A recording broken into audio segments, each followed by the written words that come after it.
자, 그래서 이제 우리가 그 웨슬리의 생애에 있어서 가장 중요한 세 가지 이제 그 어떤 모멘텀이 웨슬리 옥스포드 제가 지난주에 말씀드렸고요. 그래서 옥스포드에서의 그 성결한 삶의 회심 중요하고, 그다음에 조지아 이제 선교 갔을 때 그 모라비언 교도들을 만나서 모라비언 교도들의 그 마음의 신앙, 구원의 확신을 갖는 문제, 또 구원의 믿음을 갖는 문제라든지 여러 가지 이제 그들의 신앙에 대해서 배우고 감동을 많이 받았다고 그랬죠. 그리고 런던에 돌아와서 이제 중요한 거는 올더스케에 대해서 이제 그 복음적 회심을 한다는 것이었습니다. 그래서 올더스케에 대해서 이제 가슴이 뜨거워지는 것을 느끼면서 오직 예수 그리스도만이 나의 죄를 사하시고 나의 구원자가 되신다는 그런 이제 복음적인 구원의 확신을 이제 웨슬리가 갖게 된다라는 것입니다. 자, 이제 그 다음에 이제 그 올더스케이 회심 이후에 중요한 사건이 뭐냐면은 웨슬리가 이제 그 모라비안 교도들의 영성을 배우기 위해서 독일을 여행을 합니다. 그래서 이제 몇 달간 존 웨슬리가 이제 독일을 이제 여행을 하는데, 그래서 이제 올더스케 3주 정도 후에 독일 헤르노트를 방문하기 출발을 하는 것이죠. 헤르노트는 어디라고 그랬죠? 헤르노트는 모라비안 교도들의 중심지라고 제가 말씀을 드렸습니다. 그래서 이제 1738년 6월 13일 날 독일을 향해 출발하는데 웨슬리 포함해서 총 8명의 일행이 독일을 향해 출발합니다. 그래서 이제 독일에 가면서 이제 그 여러 그 이제 도시들을 웨슬리가 이제 가죠. 바로 그냥 헤르트를 지켜가는 것이 아니라 일단 네덜란드로 도착을 해가지고 네덜란드 이제 항구로부터 해서 쭉 이제 동쪽으로 계속해서 가는 것입니다. 그래서 먼저 이제 독일의 이제 쾰른 대성당을 보고서는 쾰른 지역이 먼저 서쪽에 있기 때문에 웨슬리가 균형도 없고 아름다움도 없이 돌덩어리들을 쌓아놓은 거대한 흉물이다, 이렇게 이야기한 건 아주 유명한 일화입니다. 왜냐하면 이 쾰른 대성당에 이제 캐톨릭적인 잔재가 많이 남아 있어서 웨슬리는 그 쾰른 대성당에 대해서 긍정적으로 이제 평가하지 않았던 것 같습니다. 그러나 이 건축학적으로 보거나 그러면 굉장히 이제 웅장하고 아름다운 성당이라고 볼 수가 있죠. 그리고 이제 독일을 여행하는 중에 웨슬리가 그 카톨릭 신자들이 웨슬리 일행을 향해서 욕설하는 그러한 경험을 이제 하게 됩니다. 욕설도 하고 그래서 핍박을 받게 되죠. 그래서 이제 그 대륙에서는 사라지지 않은 신구교의 갈등을 웨슬리가 또 경험하게 되는 것입니다. 그 다음에 이제 마리엔볼이라는 곳에서 원래 이제 진젠도르프가 헤르누트가 이제 자신의 이제 영지고 자신의 집도 거기 있잖아요. 그런데 이제 카톨릭의 박해를 피해서 피신 중에 있었습니다. 마리엔볼이라는 곳에서 진젠도르프와의 그 역사적인 만남을 갖는 것이죠. 그래서 이곳에서 웨슬리가 원래 일정을 굉장히 이제 늦추어가지고 한 열흘 이상을 더 이제 원래 계획보다도 더 이 마리엔보른에 머물면서 이제 진젠도르프와 교제를 하는 것입니다. 2주간 넘는 교제 시간을 이제 웨슬리가 갖게 되는 것이죠. 그래서 이제 진젠도르프를 통해서 많은 것을 이제 배우게 됩니다. 이제 진젠도르프 가족의 검소하고 단순한 생활 방식에 웨슬리가 이제 감동을 받고 또 구원의 확신에 대한 대화를 이제 웨슬리가 하게 되는 것입니다. 그래서 이제 이제 구원의 확신에 관한 이제 대화를 하게 되는데 이제 진젠도르프가 뭐라고 하냐면 구원의 확신은 반드시 필요한 것이 아니다라고 말합니다. 그리고 완전한 확신은 없다라고 말하는 거예요. 그럴 때 이제 웨슬리가 그의 의견에 많은 부분 동의를 했습니다. 그 전에 다른 이제 모라비안들, 그 피터 벨러라든가 조지아에서 스판겐버그를 만났을 때는 그들은 구원의 확신은 반드시 필요한 것이다. 그리고 구원의 확신과 구원을 거의 동일시하는 모습을 이제 볼 수 있었는데 진젠도르프는 구원의 확신과 구원을 동일시하지 않았습니다. 그래서 이런 점이 바로 이제 진젠도르프가 스판겐버그와 피터 벨러 의견을 달리하는 것이고요. 그 다음에 그 유명한 이제 할레 대학을 이제 방문하게 됩니다. 여러분들 그 유튜브에서 할레 대학 이제 검색을 해보면은 할레 대학 캠퍼스 투어가 나옵니다. 제가 할레 대학 방문해서 사진을 찍었는데 이게 없어져 버렸어요. 그래서 너무 안타까워요. 그래서 여러분 할레 대학 보여드리고 싶은데 할레 대학은 이 경건주의에 이제 중심되는 대학이고 경건주의자들이 세운 이제 대학입니다. 그래서 이곳에서 이제 많은 선교사들이 배출되고 또 많은 이제 이 고아원 사역이라든가 사회 사업을 굉장히 많이 하는 대학으로 유명하고 지금도 유명합니다. 그리고 이 할레라는 이 독일의 도시 자체가 아주 문화와 예술에 아주 굉장히 많은 인재들을 배출한 그러한 곳이죠. 그래서 여기에 이제 핸델, 바하 이런 사람들이 연주했던 그 성당도 있고요. 할례 성당이 있고요. 그 다음에 이제 바하의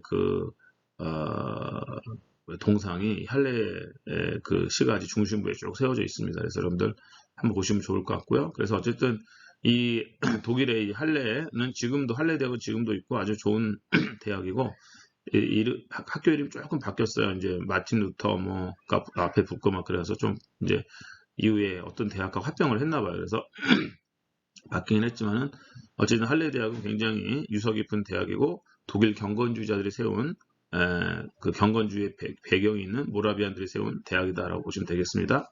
그래서 여기에서 이제 할레 대학을 방문하면서 할레에 있는 고아원도 방문했는데 독일 경건주의자들이 한 650명의 고아들을 돌보면서 2,500여 명의 아이들을 가르치고 있는 것을 보았습니다. 그래서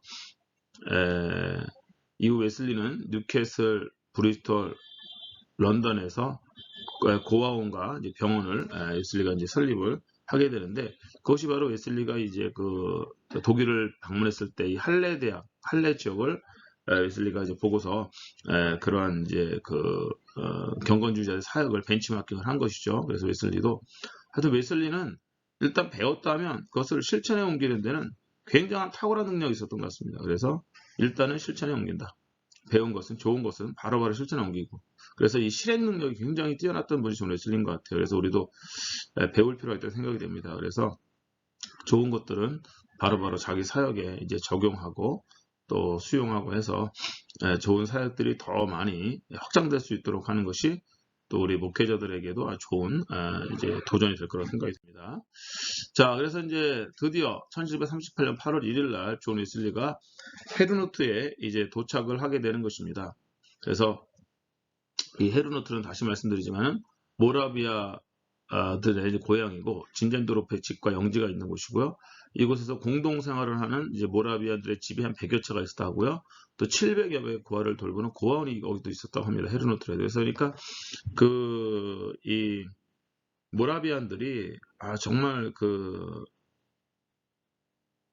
사회적으로도 굉장히 귀한 일을 많이 하고 또 이제 고아원 어디 가서나 고아들을 돌보고 이런 가치 있는 일에 그들의 인생을 이제 불태웠다 할 수가 있는 것입니다. 그래서 이 모라비안들의 삶을 보면은 요즘의 기준으로 보면은 정말 말도 안 되는 그러한 공동체 생활을 하는 거예요. 정말 요즘은 그냥 교인들이 일주일에 자기가 사는 곳에서 살다가 주일에 교회 와서 예배 한번 드리고 아니면 좀 더 열심히 있으면 수요예배, 금요기도회, 새벽기도에 나와서 예배드리고 이제 또 다른 시간들은 자기의 개인의 시간으로 이제 쓰지 않습니까? 그런데 이들은 공동체 생활하면서 계속해서 예배하고 하여튼 틈만 나면 예배하고 또 나름대로 이제 낮에는 일을 하겠죠. 거기서 공동체 안에서도 자급자족을 해야 되니까 일을 하겠지만은 계속해서 이들의 삶은 예배와 기도와 모임과 예배와 기도와 모임과 이런 거를 계속 이어지는 거니까 야 정말 대단하다고 생각이 되는 것이죠. 요즘같이 어떤 많은 어떤 여행을 한다든지 맛있는 거를 먹으러 다닌다든지 이런 어떤 세속적인 즐거움이라든가 또 인생의 낙이라든가 이런 건 전혀 없는 것이죠. 그래서 이들이 어떻게 살까 생각해 보면은 이렇게 가치 있는 일에 자신들의 인생을 사용했다는 것입니다. 그래서 고아원을 세워서 돌보고 아이들을 교육하고 하는 일에 의미와 가치를 가지면서 거기에서 영적 기쁨을 느꼈던 것 같아요. 사람은 무엇을 하든지 간에 그 영적 기쁨을 누려야 되거든요. 그래서 어쨌든 그곳에서 모라비안이 예배, 설교, 애찬회, 성경 공부, 아침 저녁 경건회, 구역회 모임, 밤모임, 각종 기도회, 강의, 회의, 장례 다 참석해 봅니다. 그리고 이 모라비안들의 조직과 공동 운영에 대한 방법을 부지런히 이제 배우고 경험을 하게 되는 것이죠. 그래서 이제 이러한 모라비안 교도들의 이러한 사역들이 웨슬리의 나중에 이제 메소디스트 사역에 그대로 녹아드는 겁니다. 그래서 웨슬리는 지금 배우지만 그들의 예배 설교하는 모든 모습들은 하나도 놓치지 않고 아주 이제 자세하게 웨슬리가 이제 배우게 되는 것이죠. 그래서 구원의 완전한 확신을 얻기도 전에 죄사함과 잠깐만요. 그래서 그런 것이고요.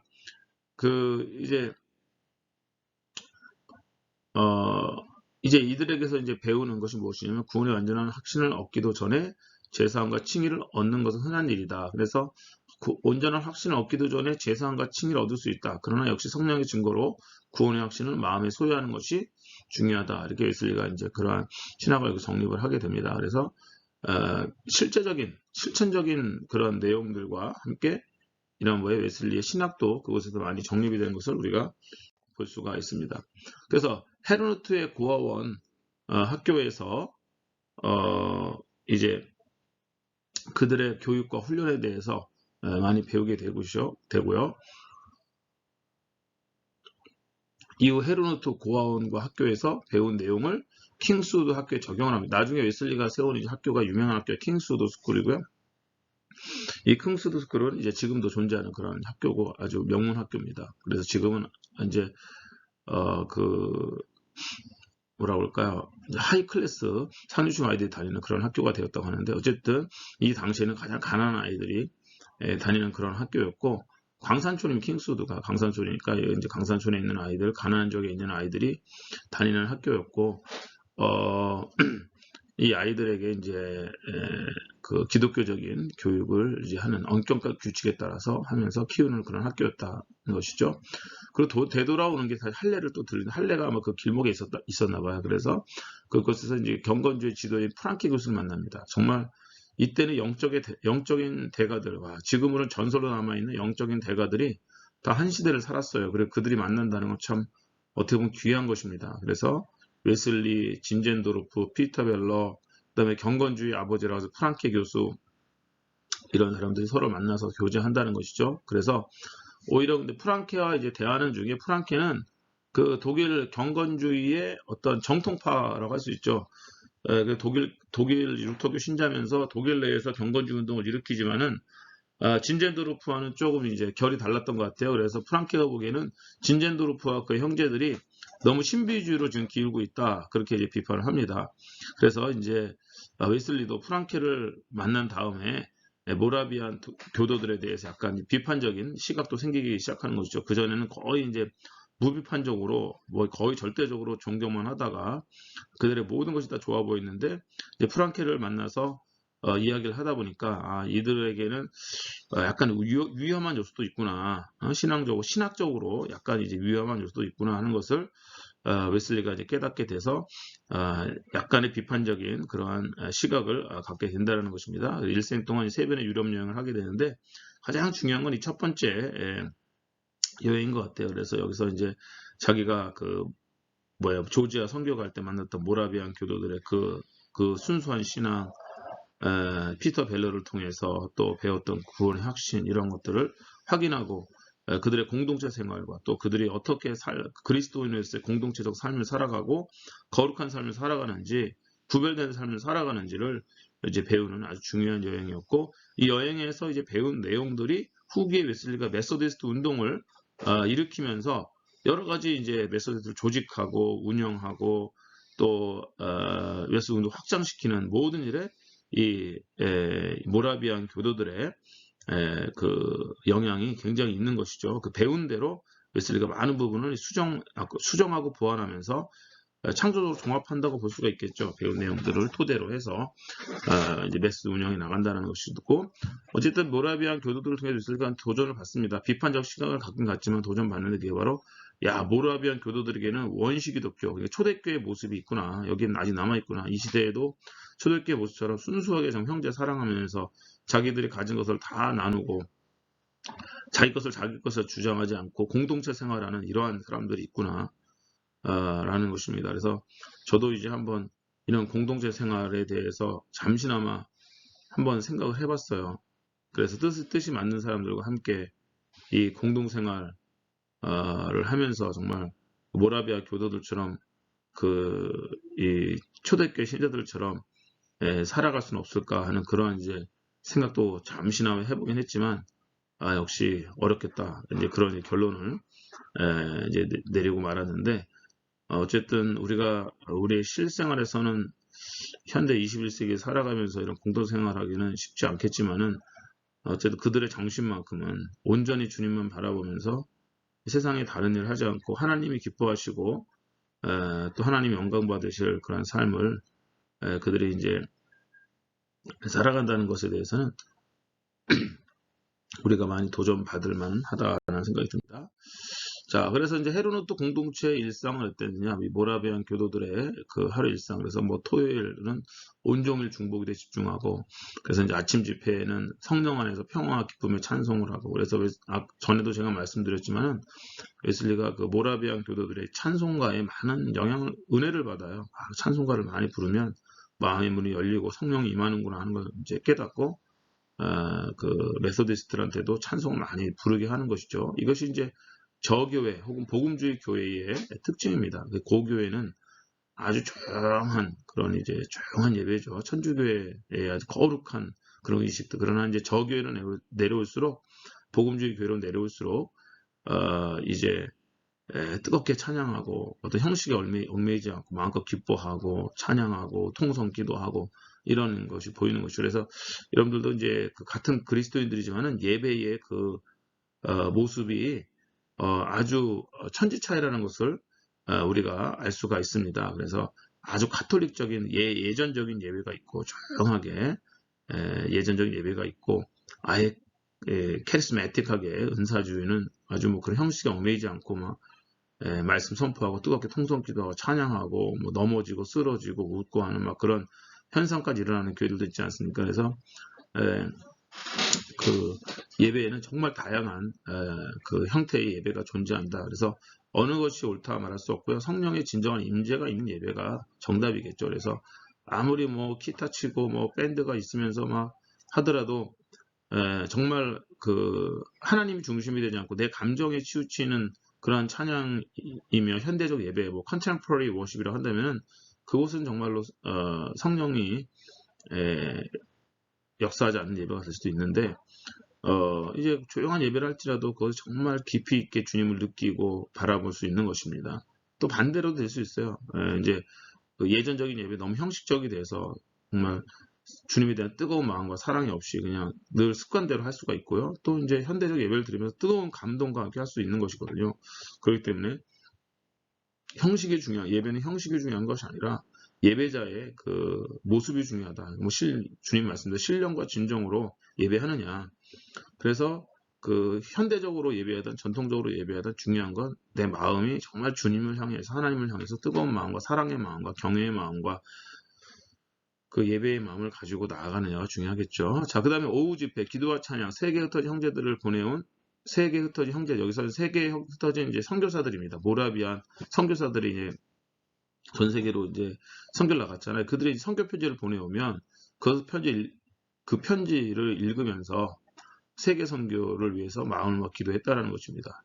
그래서 이제 저희 교회도 선교사님들이 이제 파송을 하고 또 선교사님들이 이제 그 선교 편지를 보내오면 이제 한 달에 한 번씩 선교 기도회를 하면서 그 선교 편지를 읽고 함께 기도했던 그런 생각이 나는데 올해는 코로나 때문에 금요 기도회를 하지 못해서 지금 멈추어 있지만은 정말 이러한 전통이 모라비안 교도들에서 그 몇백 년 전에 있었구나 하면 생각하니까 마음이 참 찡합니다. 그래서 계속해서 아무리 코로나로 인해서 어려운 시대지만은 이 세계 선교의 이 운동을 우리가 멈출 수가 없구나.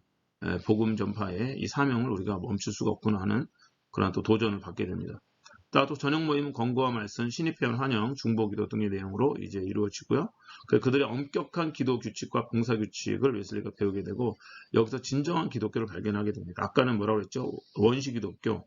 그래서 초대교회의 모습, 초대교회의 모습을 우리가 이제 교회의 원형으로 보고 진정한 기독교의 모습으로 보지 않습니까? 그래서 이거를 이제 동의어나 마찬가지다. True Christianity나 혹은 Early Christianity. 그래서 초대교회, 정말로 이 트루 크리스천리티에 가까웠다고 볼 수가 있죠. 그래서 진정한 기독교의 모습, 그래서 nominal 크리스천리티가 아니라 이름뿐인 크리스천리티가 아니라 트루 크리스천리티를 웨슬리가 이제 발견을 했다라는 것입니다.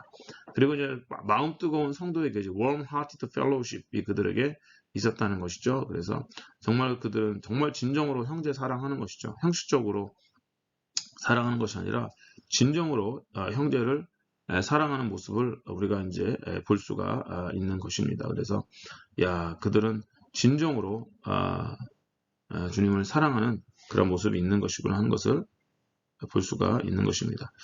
자, 그렇습니다. 그래서 이제 그 마음 뜨거운 성도의 교제를 그들이 이제 하게 됐고요. 자, 그 다음에 이제 계속해서 헤르노트입니다. 헤르노트에서 이제 기혼 자매 미혼 구분해가지고 또 매월 1회 이렇게 이제 기도를 하고, 그래서 웨슬리가 이제 그 호모지니어스 그룹이라고 그러잖아요. 동질성 그룹, 그거를 모라비안 교도들에게 배운 거예요. 그래서 이제 모라비안 교도들은 그룹을 나누는 방법이 다양했습니다. 그래서 지역별로도 나누고요. 그 다음에 이제 영적 그 성장의 어떤 레벨에 맞게끔 또 나누기도 하고, 또 이렇게 기혼자는 기혼자들끼리, 미혼자는 미혼자들끼리 이렇게 나눠서 서로 영적으로 이제 교제하게 하는 것이, 왜냐하면 관심사 자체가 다르니까.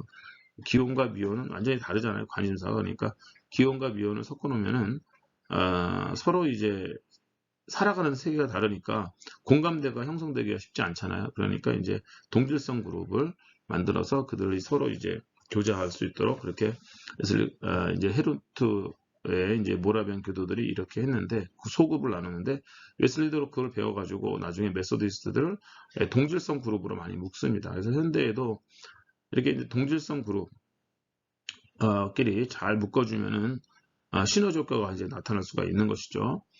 그게 이제 하나의 뭐 이제, 그러나 그것이 이제 100% 완전한 방법이라고 볼 수가 없습니다. 왜냐하면 초대교회는 온 가족이 모여서 예배를 했거든요. 그래서 이제 가족이라는 동질성이 있지만은 세대를 뛰어넘는 거 아닙니까? 그래서 이제 그 세대별로 예배하는 것도 좋지만은 세대 통합, 그래서 아비 세대, 어머니 세대의 그 신앙을 자녀 세대들이 이어받을 수 있도록 하는 것도 중요하기 때문에 꼭 이제 세대별로만 나누고 뭐 이렇게 동질성으로만 나누는 것도 이제 그 절대적인 건 아니라고 생각이 됩니다. 그래서 이제 때로는 또 이렇게 기혼과 미혼이 만나서 또 서로 배울 수 있는 거 아닙니까? 그래서 미혼들이 기혼자들에게 결혼 생활에 대해서 또 배우고, 선배들이 배우고 또 이런 것도 필요하기 때문에 그런 걸 적절하게 잘 이제 이제 그 적절하게 활용하는 것이 중요하다고 생각하고요. 그다음 매일 아침 11시에 공부하고 악기 연주에 맞춰 찬송 부르며 헤르드를 한 바퀴 도는데 참 아름다운 모습인 것 같아요. 찬송가 부르면서 이렇게 쭉 한 바퀴 도는 모습, 그 독일의 그 전원의 마을을 말이죠, 한 바퀴 도는 모습을 보면 상상만 해도 굉장히 아름답습니다. 그리고 이제 그 모라비안 교도들의 의상도 여러분들 영화나 그런 데 보시면 심플하게 입는 옷 있지 않습니까? 블랙 앤 화이트, 정말 컬러 입지 않고 블랙 앤 화이트로 딱 입고서 아주 입는 것도 단순하게 입고 이제 정말 거룩한 모습으로 찬송하면서 동네 한 바퀴를 도는. 그래서 주로 선교지에 가면 땅밟기라고 그래가지고 이제 그 지역을 이제 축복하면서 그 지역을 위해서 기도하면서 땅밟기 기도회를 하고 하는데, 어쨌든 그 아름다운 모습인 것 같아요. 그래서 그들이 작은 언덕에 일어나서 서로 손을 잡고 기도하는 모습에 웨슬리가 감동을 받습니다. 그리고 이제 그곳에 가니까 90여 개 반회가 있더라. 헤르노트 공동체에서 이제 밴드의 목적, 이제 그 우리가 밴드, 그야말로 이제 뭐 카카오톡 밴드 할 때 그 스마트폰에 밴드도 있지 않습니까? 그 밴드가 이 밴드가 영어가 똑같은 거예요. 밴드라는 건 어떤 모임을 말하는 겁니다. 그래서 밴드, 서로 묶어준다는 뜻이죠. 묶어주는 모임. 서로의 잘못을 고백하고 서로의 용서와 구원을 위해서 기도했다라는 것이고요. 헤르노트 공동체의 하루 생활은 매일 아침 8시에 공동 예배를 드리고 짧게 기도하고 찬송하고 기도하고 짧은 성경 강해를 하고 짧은 합심 기도를 합니다. 매일 저녁 오전과 동일한 형식 예배를 오후에 드리고요. 또 평화 입맞춤으로 하루를 마무리합니다. 주일에는 아침 기도 6시, 그다음에 오전 9시에 주일 공동 예배, 그다음에 오후 1시에 14개의 속회, 소그룹 모임을 하는 거죠. 그다음에 4시에 오후 예배, 그리고 저녁 8시에 저녁 예배. 그 다음에 예배 후에 청년들이 찬송을 부르며 헤르노투시 한 바퀴 돌고. 대단하지 않습니까? 정말. 야, 이렇게 정말 주일 성수를 해야 되는데 우리가 지금 코로나 때문에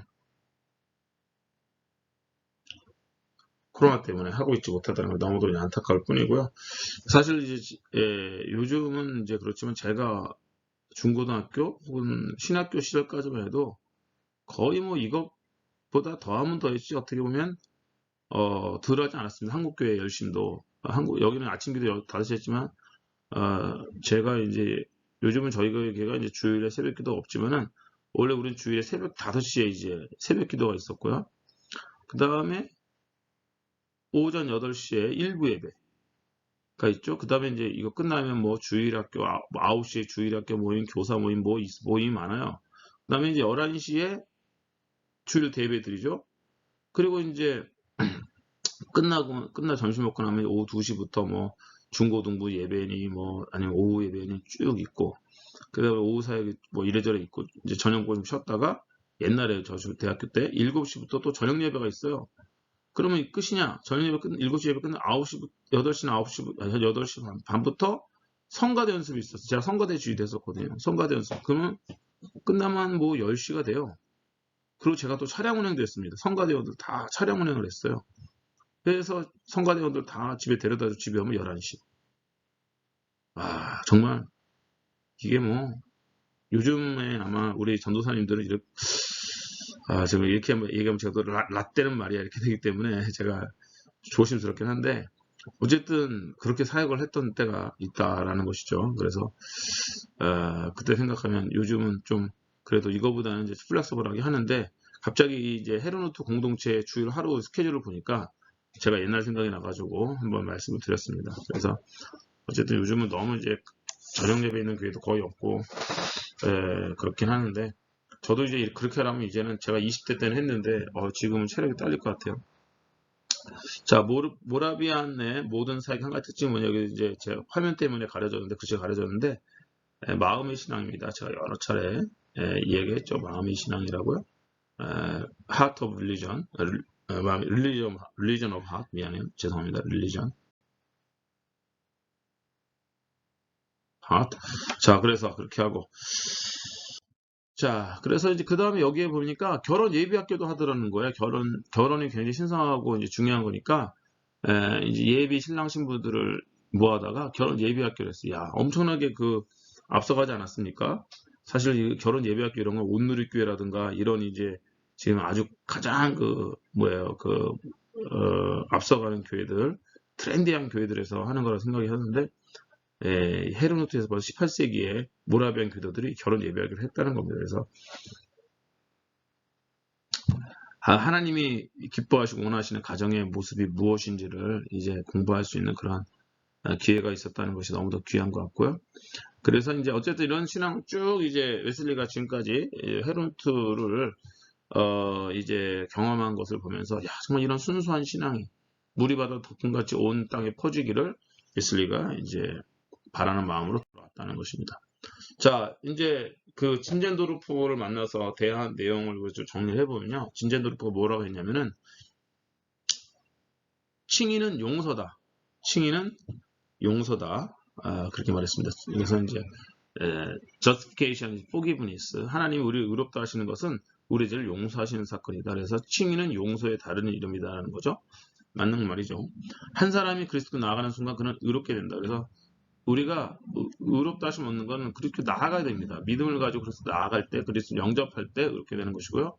그래서 이제 의롭게 되면은 동시에 하나님 평화를 누린다. 평화, reconciliation, 화해, 평화, peace.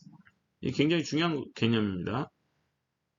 peace. 그래서 평화를 얻게 된다. 화해, 하나님과 평화, 하나님과 화해. 화해. 자, 그래서 그러나 항상 기쁨을 누리는 것은 아니다. 자, 자신이 의롭다 하심 얻은 것을 한참 후에도 알지 못한다. 이게 바로 이제 진젠도르프가 피터 벨러와 다른 점이라 할 수 있겠죠. 피터 벨러는 자신이 의롭다 하심을 얻은 것을 모를 수가 없다. 이 확신이 있어야 된다라고 말했는데 진젠도르프는 의롭다 하심 얻은 것을 한참 후에도 알지 못할 수 있다. 그렇게 말하고요. 칭의에 대한 확신은 칭의 그 자체가 구별돼야 된다. 이게 굉장히 중요한 포인트입니다. 칭의에 대한 확신은 칭의 자체가 구별돼야 된다. 그래서 이제 이게 이제 나중에 웨슬리가 이거를 이제 받아들여서 정통적인 웨슬리안의 시작이 됩니다. 그래서 이제 칭의에 대한 확신 혹은 구원의 확신이 중요하죠. 칭의는 구원의 어떤 좁은 의미고요. 이 칭의를 좀 넓은 의미로 우리가 부르면 구원을 좁은 의미로 축소시키면 칭의가 되는 것입니다. 자, 그래서 어쨌든 이 구원의 확신, 칭의의 확신은 칭의 자체와 구별돼야 된다. 우리가 이걸 조금 더 이제 보편적인 언어로 말하면 구원에 대한 확신은 구원 그 자체와 구별돼야 된다는 거예요. 물론 구원의 확신이 있으면 좋지만은 구원의 확신이 없다고 그래가지고 구원 못 받은 것이냐? 그렇지 않을 수가 있다는 거예요. 내가 예수를 믿으면서도 구원의 확신은 없을 수 있어요. 근데 예수를 믿으면 구원을 받는 것이거든요. 그렇기 때문에 구원의 확신이 있는 게 좋아요. 물론 있는 게 좋습니다. 그러나 혹이라도 어떤 사람이 이 확신이 없다 그래가지고 너 구원받지 못한 거다. 그렇게 말해서는 안 된다는 겁니다. 그가 지금 예수님을 믿고 있는 한 그는 구원 받았으면 오히려 가르쳐줘야 될 필요가 있는 것이지 구원의 확신이 없다 그래가지고 구원받지 못했다라고 단정해서는 안 된다라는 것이죠. 그래서 칭의에 대한 확신과 칭의 그 자체는 구별되어야 된다. 이 교집합도 엄청나게 크지만은 교집합이 아닌 부분들이 있을 수 있다는 것이죠. 자, 그 다음에 이제 죄를 정복하는 능력과 형제사랑과 하나님에 대한 갈망.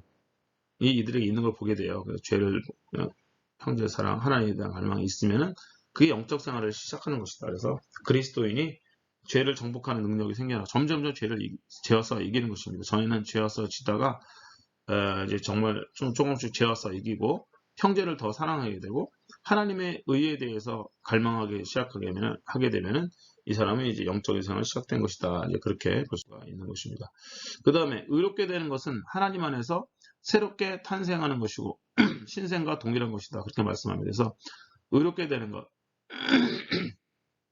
그래서 우리가 칭의는 바로 이제 신생이라고 말하는데 동일한 것을 말하는데 웨슬리는 여기에 대해서 좀 이제 생각을 좀 달리하죠. 물론 칭의와 중생이 동시적인 사건이긴 하지만은 그리고 아주 밀접한 관계가 있지만 이 둘을 구분할 필요가 있다. 그렇게 이제 봅니다. 그래서 이제 이 진젠도르프가 칭의와 중생을 동일시하는 것은 굉장히 루터적입니다. 그래서 루터는 이 칭의 안에서 모든 것을 다 이제 해결하거든요. 해석하거든요. 그래서 예를 들어 성화, 중생은 성화는 칭의에 익숙해지는 것이다. 그리스도가 나를 의롭다고 여기셨던 것에 내가 익숙해지는 게 바로 성화이다. 이제 그렇게 말할 정도로 모든 것이 칭의론 중심입니다. 그래서 칭의론 안에 모든 것이 다 블랙홀처럼 다 빨리 들어가는데 웨슬리 같은 경우는 이제 이 칭의와 중생을 구분을 합니다. 그래서 논리적으로 구분을 해가지고 칭의는 법적인 것이고 외적인 것이고 그리스도께서 우리를 위해서 하신 일이고 그러나 중생은 실제적으로 변화가 되는 것이고 내적인 것이고 성령의 역사죠.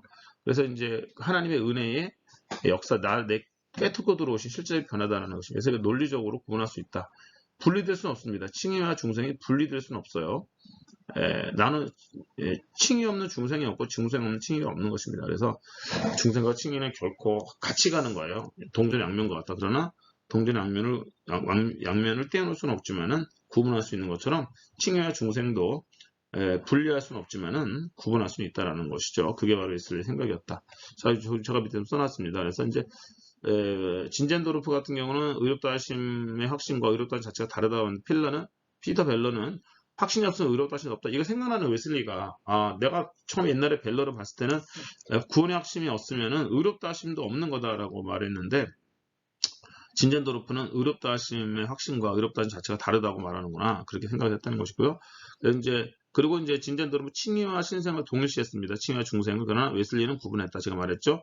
분리할 수는 없지만 구분할 수는 있다. 그래서 웨슬리 알지 못하고도 구원 얻을 수 있으며 칭의와 중생을 구분할 수 있다 생각. 그래서 알지 못하고도 구원할 수 있다라는 것은 진젠도르프의 생각과 비슷하죠. 그러나 칭의와 중생은 구분할 수 없다는 것, 구분할 수 있다고 생각하는 진젠도르프도 다른 것입니다. 그래서 웨슬리는 자기가 이제 대하는 사람들을 통해서 배우지만은 또 자기의 신학적 입장에 따라서 그걸 정리를 합니다. 그게 중요한 것이죠. 그래서 이제 웨슬리 같은 경우는 자기가 구원 받았는지 알지 못하지만 부지중에 구원받을 수 있다. 이제 예수님을 믿음으로 구원의 확신과 구원이 꼭 구원 그 자체가 꼭 일치하는 것은 아니다. 그렇게 말했고 칭의와 중생은 칭의가 중생이고 중생이 칭의다 이렇게 말하는 것에 대해서 아니다. 이것은 구분할 수 있는 것이다. 이렇게 말했다는 것입니다. 자, 이제 웨슬리가 그렇게 이제 그 모라비안 교도들로부터 많이 배워서 이제 다시 런던에 돌아와서 페터라인 소사이티를 운영해 나가지 않습니까? 그래서 이제 거기 페터라인 소사이티가 그 웨슬리의 이제 리더십 안으로 들어온 거예요. 근데 이제 모라비안 교도들하고 어떻게 보면 동상이몽입니다. 동상이몽. 왜 그러냐면 모라비안들은 그 웨슬리를 모라비안 교도로 흡수를 하려고 그랬어요. 모라비안 교도를 만들어서 그 이제 페터라인 소사이티와 그 웨슬리의 이 그룹을 그 이 모라비아 선교의 전초 기주로 만들려고 했던 거예요. 디딤돌로 만들려고 했던 것입니다. 그래서 모라비안들은 웨슬리에게 이제 모라비안적인 영성을 집어넣어가지고 아예 이제 그야말로 이제 웨슬리를 모라비안 흡수해서 그렇게 이제 영국에 선교를 하려고 했던 것인데 이제 웨슬리와 이제 이 모라비안들이 결별하는 일이 일어나요. 그래서 어쨌든 이게 웨슬리가 이제 다시 영국에 돌아와서 그 페터라인 소사이어티에서 모라비안 교도들 일부와 또 웨슬리를 따르는 메소디스트들 일부가 페터라인 소사이어티라는 곳에서 함께 신앙생활을 합니다. 그 방식은 이제 모라비안 방식으로 하겠죠. 근데 이제 이 필립 몰더라는 모라비안 목사가 독일에서 와가지고 페터레인 소사이티에 들어와서 이 정적주의라는 걸 퍼뜨리는 겁니다. 정적주의, 콰이어티즘. 예? 콰이어티즘의 정적이라는 건 조용하다는 그런 뜻이죠. 그래서 조용히 해라. 하나님 앞에 너 뭐 하려고 하지 말아라. 제발 좀 가만히 있어라. 하나님이 다 하신다. 하나님이 하실 때까지 너는 가만히 있고 기다리기만 해야 된다. 그런 이제 사상이 바로 이제 정적주의인데 이 필립 몰더가 이 페터레인 소사이에 들어와서 이걸 계속 퍼뜨리기 시작하는 거예요. 그래서 웨슬리가 만나가지고 그거 옳은 거 아니다. 계속 얘기해도 합의점이 찾아지지가 않는 것입니다. 자, 그래서 합의점이 찾아지지 않는 그것이 무엇인가 볼까요? 일단 칭의의 은혜가 중요한데 완전한 믿음. 이 사람들은 믿음은 완전한 믿음 아니면 믿음이 아니라고 생각을 했어요. 여기 0 아니면 100입니다. 100 아니면 0. 빵점 아니면 100점이에요. 100점이 아닌 거다 빵점이에요. 예, 그런 것입니다. 그래서 완전한 믿음이 아니면 그건 믿음이라 할 수 없다. 그렇게 이제 이들이 여기기 때문에 완전한 믿음을 100% 믿음 소유하기 전에는 어떤 은혜의 방편에도 참여하지 말아라. 성만 차니니 뭐 성경 읽기니 뭐 기도회니 이런 거 하지 말고 완전한 믿음을 하나님께 너희 줄 때까지 기다려라. 뭐 이런 거예요. 그다음에 구원의 확신 전까지는 어떠한 종류의 선도 행하지 말아라. 그것은 다 쓸데없는 짓이다. 구원의 확신도 없는데 왜 선을 행하냐. 진정한 믿음 전에는 성만찬도 행하지 말아라. 그 다음에 이제 아주 중요한 겁니다. 이거요. 이거를 다른 식으로 해볼까요? 믿음에는 정도가 없다.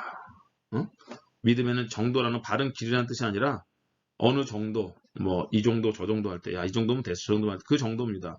그래서 어떤 수준, 분량 이 정도들. 그래서 믿음에는 수준이라는 것이 있을 수가 없다. 분량이라는 것이 있을 수가 없다. 믿음의 어떤 정도, degree of faith라는 것입니다. 그래서 A, B, C, D 이런 성적 뭐처럼 하긴 뭐겠지만 어쨌든 그 정도라는 것은 믿음의 점수라고 할 수 있어요. 뭐 50점짜리, 60점, 70점, 80점, 100점짜리. 그래서 우리가 점수로 환산한다고 하면 믿음은 어떤 그 중간 단계가 없다라는 거예요.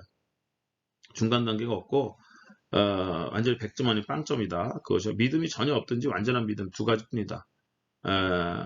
그래서 이 사람들 뭐라 심지어 완전한 믿음 전까지는 교회도 가지 말아라. 그렇게 말할 정도로 굉장히 이제 급진적인 그런 신앙을 갖고 있었죠. 그래서 이 필립 몰더가 이 모라비안 안에 새롭게 퍼진 이 정적주의를 갖다가 페트레 소사이어티에서 이제 퍼뜨리려고 한다는 것입니다. 그래서 그런데 이제 웨슬리는 정반대로 설교를 하게 돼요. 웨슬리는 정반대로 설교한다. 자, 보세요. 어떻게 설교하나. 그래서 진정한 믿음을 얻고 구원의 확신을 소유하기 위해서는 은혜의 방편을 적극 사용해야 된다. 교회에서 제공하는 모든 은혜의 방편에 참여해야 한다. 그렇게 웨슬리는 가르치는 것입니다. 저는 이것이 맞다고 생각합니다. 그래서 물론 우리가 이제 구원의 확신도 받지 못했는데 뭐 교회 한다고 예를 들어서 이런 거죠. 교회 어떤 분이 왔어요. 그분에게 이제 먼저 주님 만나도록 하는 것이 먼저 중요하죠. 예수님 만나고 복음을 듣고 하는 것이 중요합니다. 그래서 이제 많은 게 비판받는 게 어떤 사람이 주님을 만나지 못했는데 막 교회에 이런 일 저런 일 끌어다니면서 막 일하다가 막 지치는 거죠. 그러다가 나가 떨어지는 경우도 많아요. 그렇기 때문에 먼저 믿음을 심어주는 건 너무 중요해요. 그래서 이 정적주의의 말도 어느 정도 일리가 있어요. 그러나 완전한 믿음을 소유할 때까지 아무것도 하지 말아라? 그렇게 말하면 안 된다는 것입니다. 오히려 만약에 새신자가 왔으면 그 사람 열심히 이제 예배 참석하고 말씀 듣고 또 소그룹 모임 참석하고 그곳에서 도전을 받고 함으로 인해 가지고 그가 완전한 믿음을 갖도록 하는 거예요. 완전한 믿음이 어느 순간 그냥 하늘에 뚝 떨어지는 것이 아니라 말씀을 읽고 기도하고 예배를 드리고 하는 가운데 주님이 어느 순간 그를 인격적으로 만나실지 모르는 것이죠. 그래서 정적주의는 주님을 인격적으로 만나야 되니까 아무것도 하지 말아라 이것이고요. 근데 웨슬리가 아무것도 하지 않고 어떻게 주님을 만나느냐? 성만 찬할 때 주님이 그를 만나줄 수 있는 것이고 예배를 통해서 그를 만나줄 수 있는 것이고 어느 뭘 통해서 예수를 만나는 거지? 아무것도 하지 않고 어떻게 예수를 생각해 보세요. 우리들이 이제 제가 그 몇 년 전에 그 MDB 학생들한테 과제로 간증문을 써내라고 한 적이 있어요. 그 사중복음 그 과목이었을 텐데 중생 성결 신유 재림의 그 주제에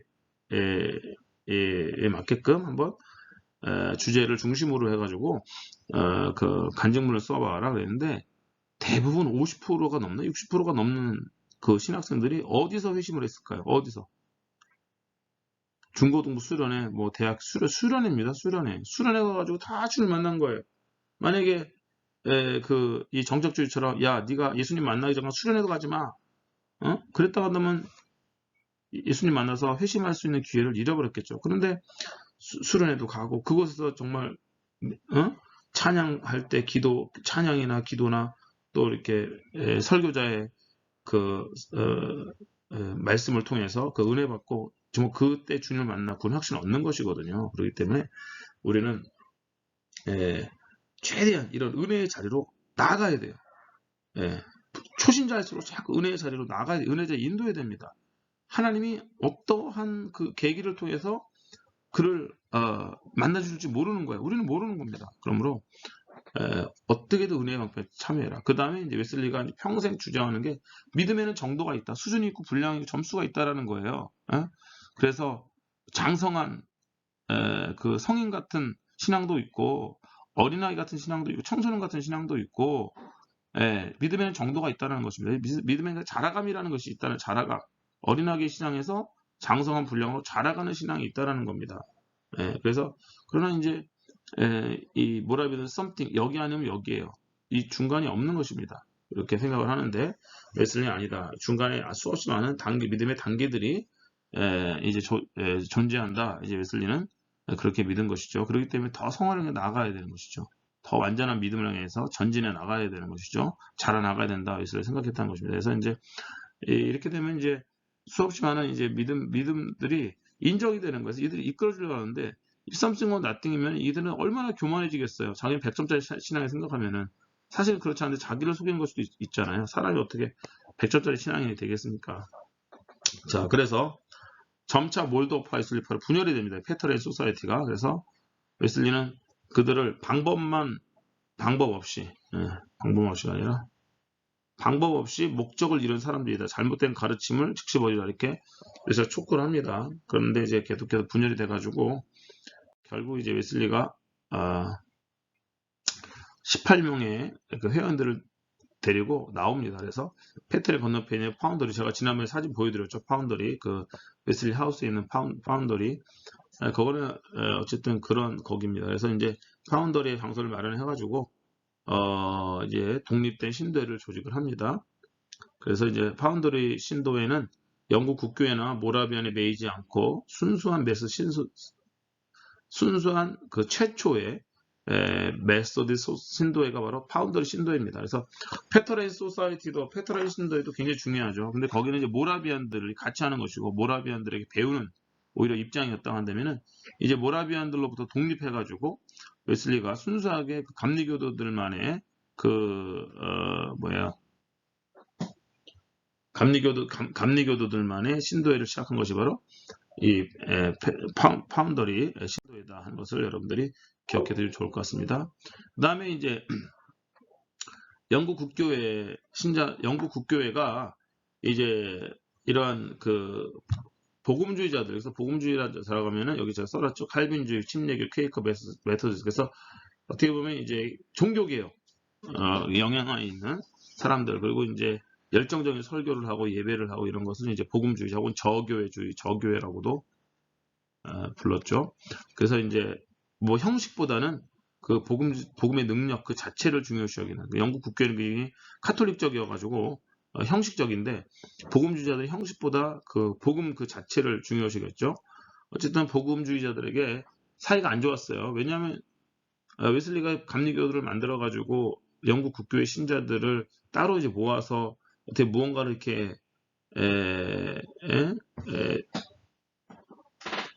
도모하는 것 같잖아요. 뭔가 도모하는 것 같단 말이에요. 그러니까 영국 국교회로서는 당연히 기분이 안 좋죠. 그래서 이제 강단을 내오지 않았습니다. 그래서 웨슬리도 복음주의자로 인식되어서 모라비안 교도들과 계속 교제하고 이 메소디스트들을 모아서 이렇게 뭐 기도하고 막 이러니까 복음주의자로 인식되어서 1738년 말에 영국 국교회 강단에서 완전히 쫓겨나게 됩니다. 그러니까 웨슬리가 더 이상 영국 국교회 내에서는 설교할 수가 없게 되었어요. 그래서 이제 그 이후에는 주로 이제 신도회를 지도하는 일을 하다가 한 1년간 그렇게 한 겁니다. 그래서 이제 드디어 그 감리교회의 아주 중요한 특징이라고 할 수 있는 이 야외 설교를 그래서 시작을 하게 되는데, 어떤 계기로 시작을 하게 되느냐, 여기서 이제 야외 설교가 굉장히 중요합니다. 이 야외 설교가 감리교 운동에 어떻게 보면은 아주 중요한 핵심이라고도 할 수가 있습니다. 그리고 웨슬리가 이제 가슴에 붙은 불을 어디서 이 불을 던지느냐, 바로 야외에서 던져요. 예배당 안에서는 던질 수가 없었습니다. 왜냐하면 영국 국교회가 웨슬리에게 설교할 수 있는 권한을 주지 않았기 때문에 영국 국교회 예배당에서는 설교할 수가 없었어요. 그러니까 웨슬리가 어디서나 이제 설교해야 되겠죠. 자, 이제 여기서 그 유명한 조지 휘필드가 나옵니다. 황금의 입이라고 하는 조지 휘필드.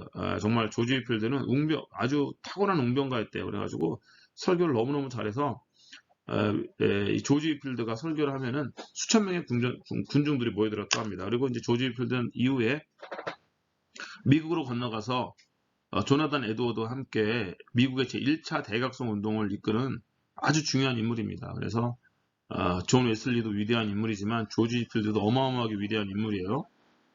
그리고 이제 그 엄청난 설교가였고 교회사에 아주 중요한 인물입니다. 근데 이제 존 웨슬리는 그 자기의 설교를 듣고 회심한 사람들을 모아서 조직하고 훈련하고 양육해가지고 메소디스트를 만들었다고 한다면은 조지 휘필드는 그 조직력은 좀 약했던 것 같아요. 설교는 굉장히 잘했는데, 그래서 설교를 잘하는 사람과 조직력이 있는 사람 둘 중에 누가 나중에 더 영향력이 있느냐 보면은 조직력이 있는 사람이다. 역사가 증명한다고 볼 수가 있어요. 그래서 휘필드는 막 씨를 뿌려놓고 그 뒷관리를 안 한 것이죠. 그러나 웨슬리는 자신이 이제 자신의 설교를 듣고 회심한 사람들 모아서 메시지를 만들어서 지금의 이제 그 웨슬리안들이 얼마나 많이 있습니까?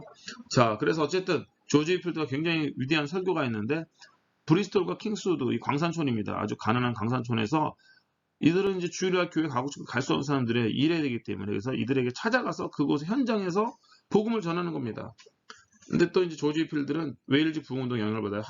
하웰 해리스라는 분이 이제 웨일즈에서 이렇게 이제 광산촌이나 막 야외에서 설교를 해서 사람들이 있는 곳을 쫓아가서 설교를 해서 이제 엄청난 부흥을 일으켰는데, 조지 휘필드가 이렇게 부흥을 일으킵니다. 그래서 근데 이제 조지 휘필드가 여기서 이제 이렇게 부흥운동을 일으키고 있는데 혼자서 이제 감당할 수가 없는 거예요. 그래가지고 존 웨슬리에게 편지를 씁니다. 광부들을 위해서 영광스러운 문이 열려 있습니다. 당신 속히 와서 하나님께서 나를 통해서 심어놓으신 것들에 물을 주어야 됩니다. 나는 당신이 다음 주에 브리스톨로 지체 없이 와주기를 간청합니다. 오늘 신문에 광고가 나갔습니다.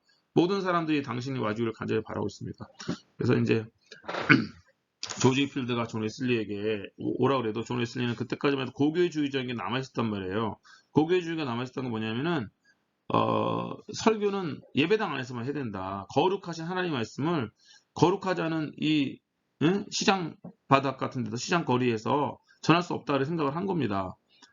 그래서 이제 웨슬리가 굉장히 주저하고 있을 때, 고민하고 있을 때 그냥 조지 필드가 신문에 광고를 확 내버린 거예요. 그리고서 오라 꼼짝없이 웨슬리가 결국은 브리스톨로 가게 됩니다. 그래서 첫 번째 야외 설교를 하게 되는 거 얼마나 떨렸겠어요. 자기가 해보지 않은 걸 해보려니까. 지금도 저도 이제 만약에 뭐 어떤 시장 한복판에 가서 설교하라고 하면 그게 참 쉬운 일이 아니거든요. 어쨌든 이 첫 번째 야외 설교를 하는데 이때 이제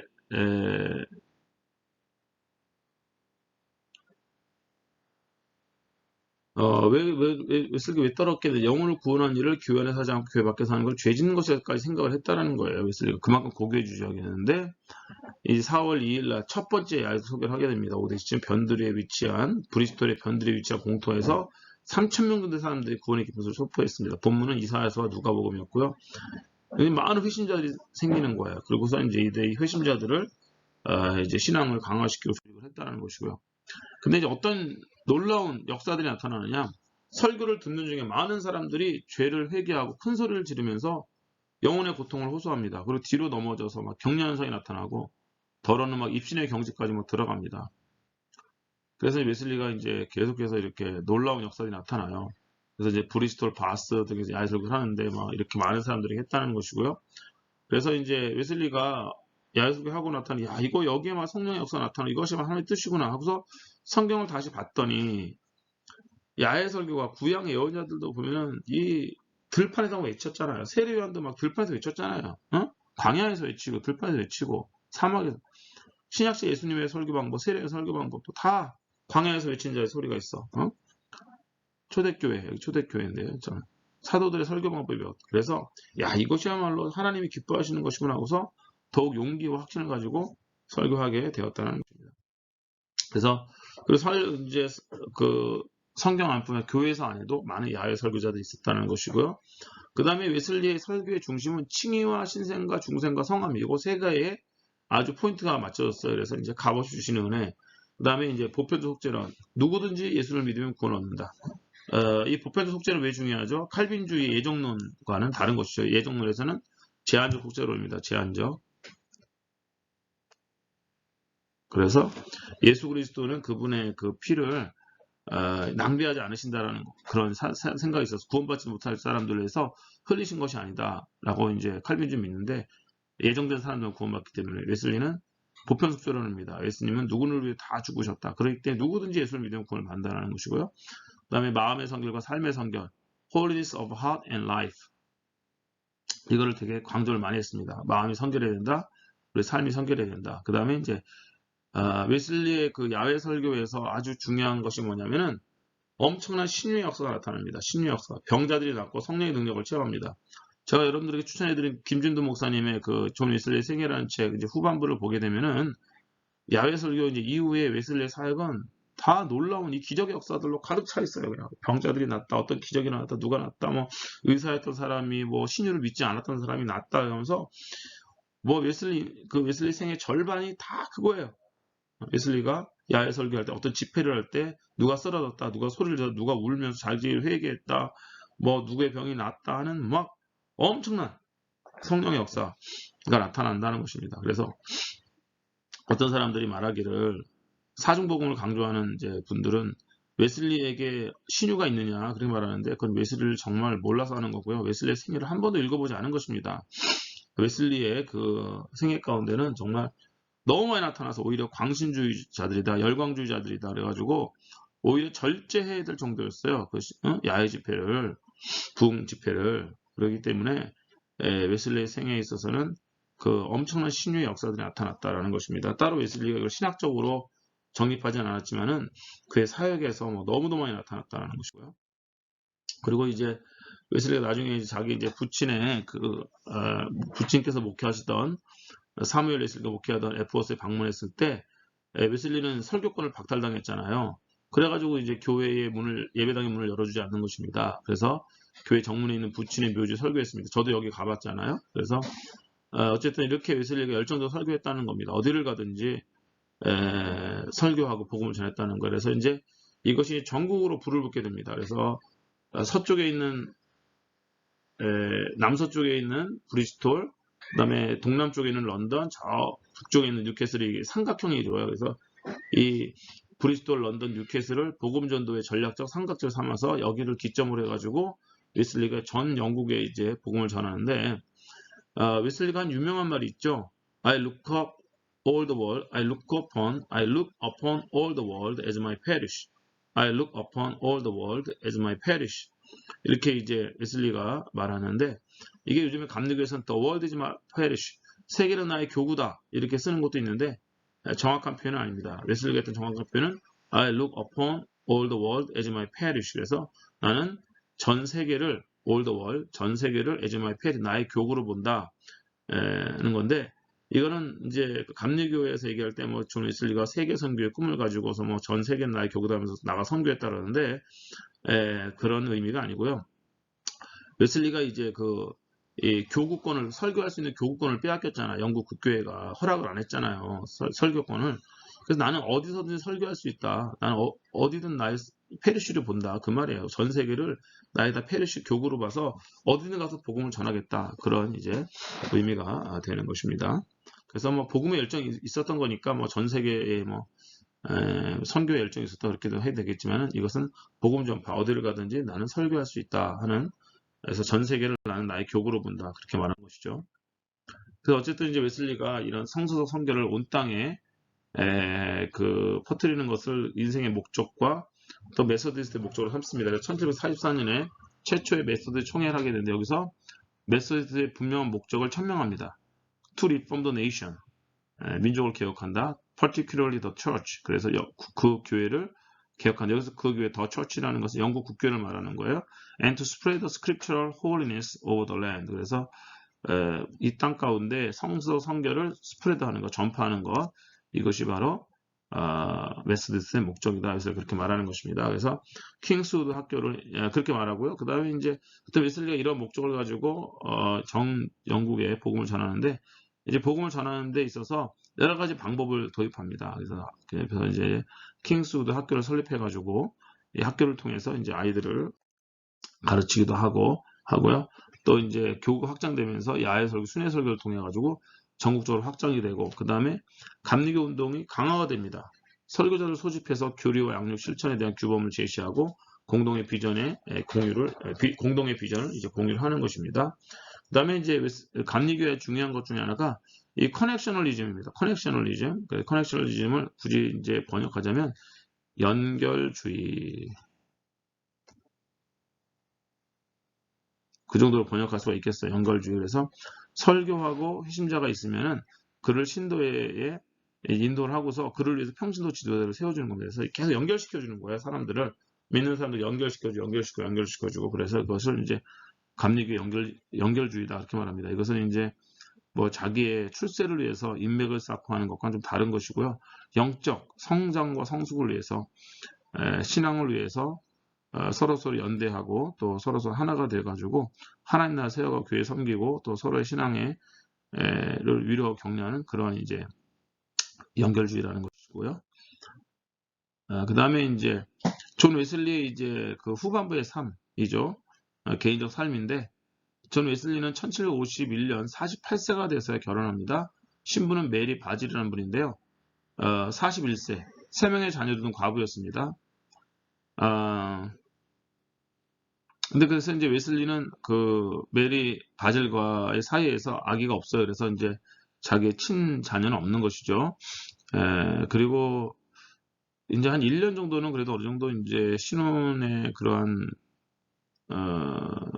결혼 생활에 어떤 축복을 누리기도 했는데 결혼 생활보다는 웨슬리는 역시 복음 전도하는 여행에 집중을 했습니다. 그래서 이제 결혼한 1년부터 불화가 생기기 시작하고 웨슬리와 그 메리 사이에는 아주 뭐 엄청난 일들이 많이 있습니다. 그래서 친구가 웨슬리 집에 가보니까 웨슬리가 부인한테 얻어맞고 막 머리끄댕이를 잡혀가지고 질질질질 집안을 막 이렇게 메리가 웨슬리를 끌고 다니더라.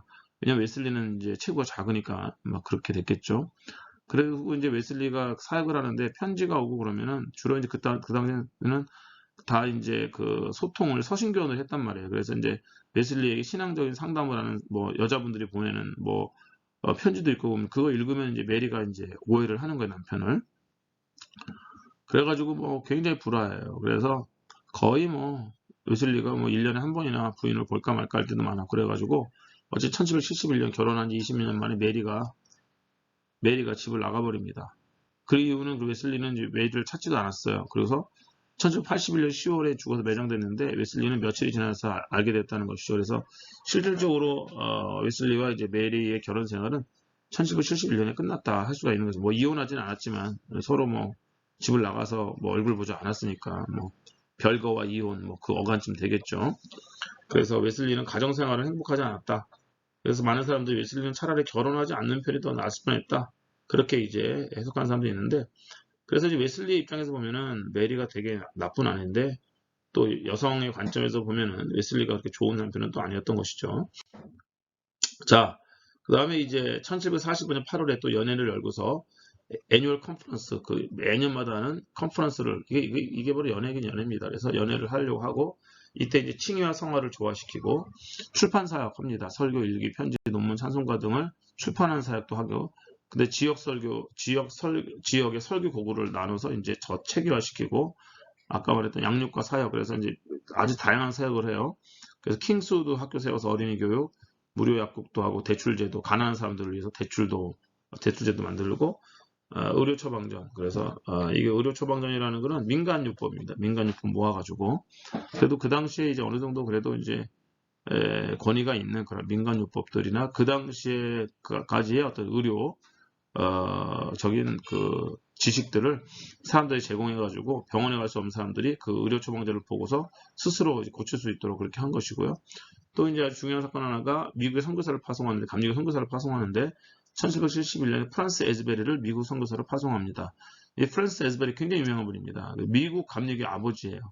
그래서 이제 세계 모든 감리교 아버지는 존 웨슬리지만은 미국 감리교 아버지는 프란스 에즈베리입니다. 제가 이제 그 미국 그 뉴저지에 있는 두루 대학교에서 이제 제가 박사 과정을 했는데 박사학위를 받았는데 거기 이제 그 두루 대학교 정문에서 쭉 들어가면은 바로 본관 앞에 어떤 분이 말 타고 이제 복음 전하는 동상이 딱 있어요. 그래서 얼핏 보면 그분이 존 웨슬리인 줄 아는 거예요. 가까이 가서 보지 않으면. 당연히 여기 감리교 두루 대학교가 이제 감리교 배경의 학교거든요. 감리교가 백그라운드인데 감리교 백그라운드 학교니까 당연히 존 웨슬리겠지 생각하는데 저도 오늘 뭐 아무 생각 없으면 저는 뭐 당연히 존 웨슬리겠지 생각했는데 어느 날 그냥 문득 가서 가까이 가서 보고 싶은 거예요. 가까이 가서 보니까 거기 동판 같은 게 써 있잖아요. 존 웨슬리가 아니라 프란시스 에즈베리더라고요. 프란시스 에즈베리. 그리고 이제 미국의 에즈베리 신학교라고 아주 좋은 복음주의 신학교가 있습니다. 그 에즈베리 신학교도 바로 이 에즈베리의 이름을 따서 만든 것입니다. 그래서